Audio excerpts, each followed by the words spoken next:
وصفتنا النهاردة سهلة وبسيطة، واحدة من أحلى البسكوتات اللي بنعملها في المناسبات والأعياد. هنعمل النهاردة مع بعض بسكوت اللانكشاير، والبسكوت ده سهل خالص، مش متعب في عميله.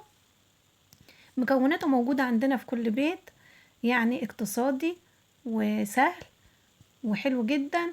وتعالوا يلا بينا هقولكوا ازاي نعمله ويطلع معانا ناعم وحلو، وازاي نزينه، وهقولكوا كمان على طريقة التزيين. هقولكوا ما نحط ايه في التزيين وما نحطش ايه، عشان البسكوتة تفضل مقرمشة معانا ما تطراش. يلا بينا نشوف الطريقة والمقادير معانا ايه.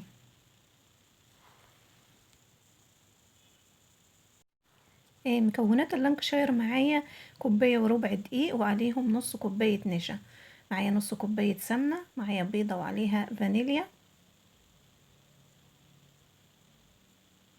هنا انا ضفت النص كوباية النشا، ودي تلت كوباية سكر بودر، ومعايا رشة ملح، ومعايا معلقة صغيرة بيكنج باودر.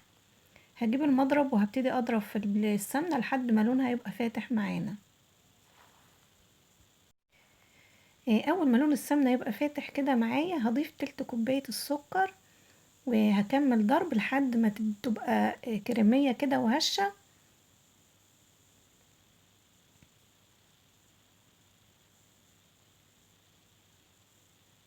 اول ما تبقى معايا بالشكل ده هضيف البيضة، وهضرب كويس لحد ما تندمج مع السمنة والسكر.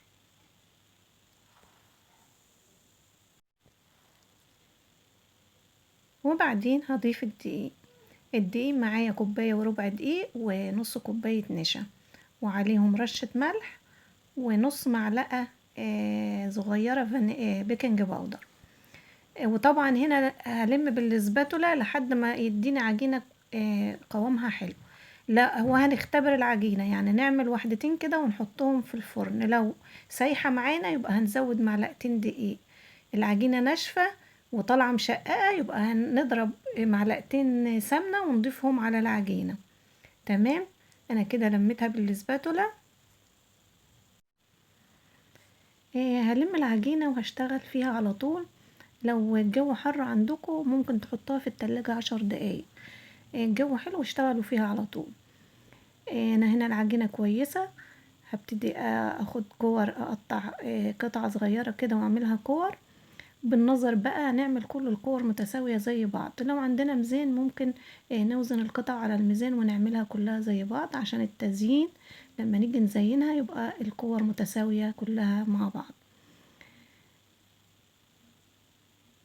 هنقطع كده وندورها على ايدينا، مش هنبططها، زي ما بندورها كده هنحطها في الصينية.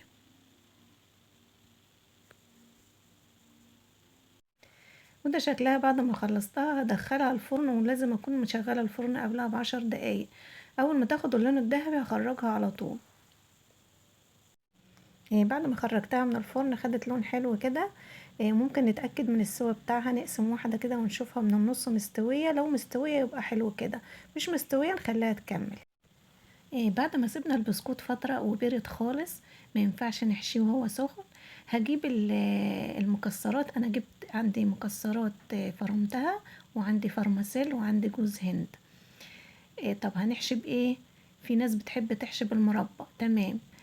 المربى بتطر البسكوتة شوية. لو انتوا حابين البسكوتة تفضل ناشفة ومقرمشة معاكوا طول الوقت يبقى تستغنوا عن المربى. يا تحشوا نوتيلا، يا اما تسيحوا شوية شوكولاتة خام وتحشوا بيهم. انا هنا فضلت احشي بالنوتيلا.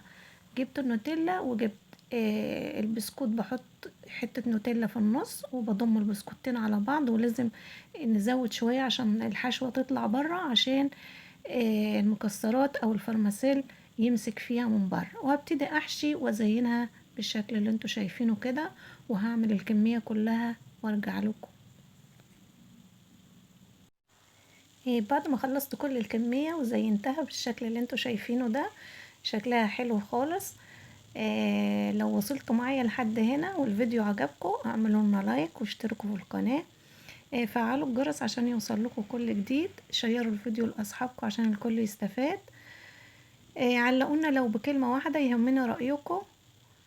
اشوفكم على خير. باي باي.